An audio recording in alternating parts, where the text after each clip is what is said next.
വേദിയിലുള്ള വിശിഷ്ടരായ ഉസ്താദുമാർ, പ്രിയപ്പെട്ട അതിഥികൾ, ഇവിടെ ഒരുമിച്ചുകൂടിയിരിക്കുന്ന പ്രിയപ്പെട്ടവരെ, നല്ല മനുഷ്യനെ നിർമ്മിക്കുകയും അതിലൂടെ ഏറ്റവും മികച്ച ഒരു സമൂഹം രൂപപ്പെടുകയും ചെയ്യുക എന്നുള്ളതാണ് സാഹിത്യത്തിന്റെ ഫലമായി ഉണ്ടാവുന്നത്. ആ ലക്ഷ്യത്തെ മുന്നിൽ നിർത്തിക്കൊണ്ടാണ് SSF ഇത്തരണത്തിൽ സാഹിത്യോത്സവങ്ങൾ, അനുബന്ധ പദ്ധതികൾ നടത്തിവരുന്നത്.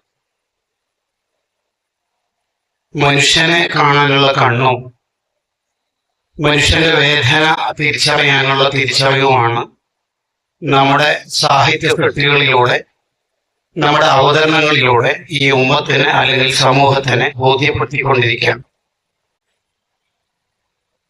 എന്തുകൊണ്ട്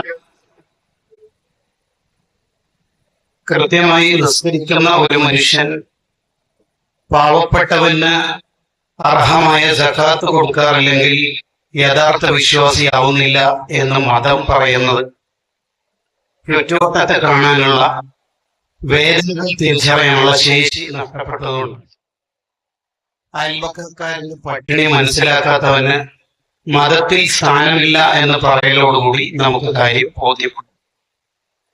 ലോകം ഇത്രമേൽ മുഹമ്മദ് സ്വല്ലല്ലാഹു അലൈഹി വസല്ലമ തങ്ങളെ സ്നേഹിക്കാനുള്ള പ്രധാന കാരണങ്ങളിൽ ഒന്ന്, അവമതിക്കപ്പെടുന്ന ഒരു വിഭാഗത്തെ, അധിഷ്ഠിത വിഭാഗത്തെ ഏറ്റവും ഉയർന്ന നിലയിലേക്ക് എത്തിച്ചേർക്കാൻ വേണ്ടി, ഉയർത്തിപ്പിടിക്കാൻ വേണ്ടി, അവരെ മുഖ്യധാരയിലേക്ക് എത്തിക്കാൻ വേണ്ടിയായിരുന്നു നബി തങ്ങളുടെ ശ്രമങ്ങളെല്ലാം ഉണ്ടായിരുന്നു.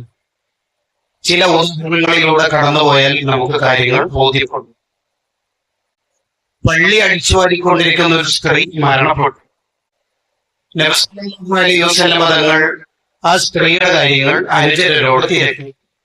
മരിച്ചല്ലോ എന്ന് പറഞ്ഞപ്പോൾ എന്നാ പോട്ടെ എന്നല്ല പറഞ്ഞത്, നിങ്ങൾ എന്താണ് എന്നോട് അറിയിക്കാതിരുന്നത്?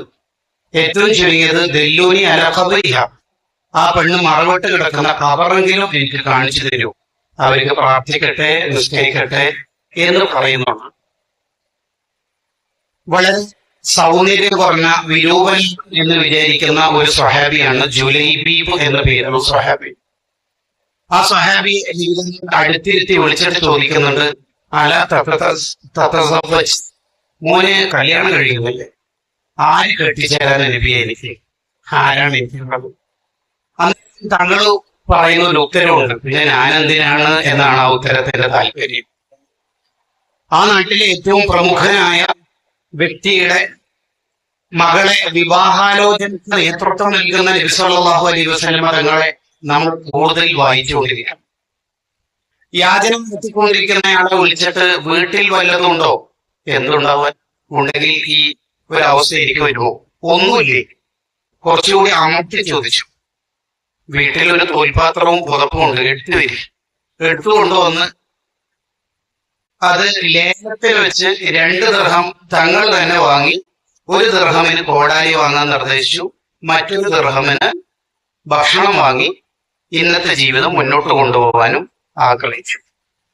ആ സഹാബിയോട് പറയുന്നത്, ഒരു 10-15 ദിവസത്തേക്ക് ഈ ഭാഗത്ത് കണ്ടുപോകരുത്, ജോലി ചെയ്ത് സമ്പാദിച്ചു വരും. നിങ്ങൾ ആലോചിച്ച് നോക്കി, മദീനത്തെ പള്ളിയിൽ ഇരുന്നുകൊണ്ട് ലോകത്തിന്റെ വിവരങ്ങൾ, ലോകത്തിന്റെ ദിഗന്ധങ്ങളിൽ പ്രകമ്പനങ്ങളായി മുഴക്കുന്നതോടൊപ്പം തന്നെ ആരെല്ലാം അവമതിക്കപ്പെടാൻ സാധ്യതയുള്ളത് അവർക്കൊക്കെ വേണ്ടി ശബ്ദിക്കാനാണ് അവിടുത്തെ ജീവിതം ഒഴിഞ്ഞു വെച്ചത്. അതുകൊണ്ട് പ്രിയപ്പെട്ട കൂട്ടുകാരെ, നമ്മുടെ സാഹിത്യത്തിന്, അക്ഷരങ്ങൾക്ക്, വായനകൾക്ക് മോക്ഷം ഉണ്ടാവേണ്ടത് നമുക്ക് വേണ്ടിയല്ല, ചുറ്റുവട്ടത്ത് വേദന അനുഭവിക്കുന്ന പാവപ്പെട്ടവർക്ക് വേണ്ടിയാണ്. നബി തങ്ങൾ എന്തിനാണ് ഈ 2 വിരലുകൾ ഉയർത്തിയത്? ഞാനും അനാഥയെ സംരക്ഷിക്കുന്നവനും സ്വർഗത്തിൽ ഇപ്രകാരം എന്ന ഈ ചിത്രത്തിന് കോടിക്കണക്കിന് അനാഥ മക്കളെ ഉയർന്ന ഒരു നിലയിലേക്ക് എത്തിക്കാനുള്ള ശക്തിയുണ്ട്. നമ്മുടെ ചിത്രത്തിന്, ചിത്രീകരണത്തിന്, വരകൾക്ക്, ഭാഷണങ്ങൾക്ക്, ഗീതങ്ങൾക്ക് കൂടുതൽ കൂടുതൽ ശക്തി ആർജിക്കാനുള്ള അവസരങ്ങളായി സാഹിത്യോത്സവനെ കാണണം എന്ന് സൂചിപ്പിച്ച് അവസാനിപ്പിക്കുന്നു.